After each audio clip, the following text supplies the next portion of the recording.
আসসালামু আলাইকুম। আমি দিনাজপুর জেলা বীরগঞ্জ উপজেলার 4 নং পাল্টাপুর 1 নং ওয়ার্ডে নতুন বাজার আসছি কিছু ভাইয়ের সাক্ষাৎকার নেওয়ার জন্য। আসুন ভাইয়ের কথাগুলো শুনি। আসসালামু আলাইকুম।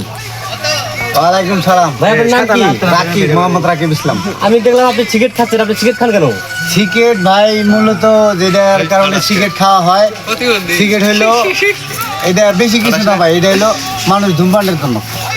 ধূমপানের জন্য খায়? হ্যাঁ, ধূমপানের আপনি কি কোনো টেনশন করেন এর জন্য খান? না না, মূলত কোনো টেনশন নাই, বিড়ি খাইলে হাগা ক্লিয়ার হয়। হাগা ক্লিয়ার হয় এই জন্যই? হ্যাঁ, তাছাড়া আচ্ছা, শুনলেন তো ভাই, ইনি বলতেছেন বিড়ি খাইলে নাকি ওনার পায়খানা ক্লিয়ার হয়, তাছাড়া উনি পায়খানা করতে পারে না।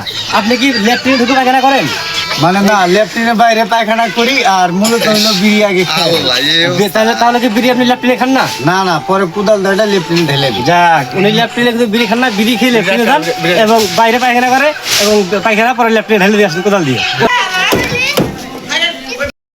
দেখেন আমাদের এলাকায় বাড়িঘর বৃষ্টির এবং তুফানের কারণে বাড়িঘরের বেড়া ভেঙে গেছে। আমরা আমাদের এক চাচা মিস্ত্রি লাগাইছে বাড়িঘরের চারপাশে বেড়া ঠিক করার জন্য, তাই এই মিস্ত্রি ভাইয়ের কাছে আসলাম, দেখি মিস্ত্রি ভাই কি বলে। আসসালামু আলাইকুম। ওয়ালাইকুম সালাম। ভাই আপনার নাম কি? আমার নাম সুমদ আলী। সোমেদ আলী। আপনার কাজ কি মূলত এই মিস্ত্রি কাজই? হ্যাঁ, আমাদের এই কাজ আছে, কাজ নাই। আপনার হাজিরা কত? হাজিরা 700। 700 টাকা। আপনি মানে যে প্রতিদিনই কাজ করেন না মাঝে মধ্যে গ্যাপও দেন? প্রতিদিনই কাজ করি, আমি মাঝে মধ্যে ওটা বাইরে মাঝে মধ্যে বাদ দেওয়া লাগে অসুস্থ কারণে নাকি? আপনার ছেলে মেয়ে কজন ভাই?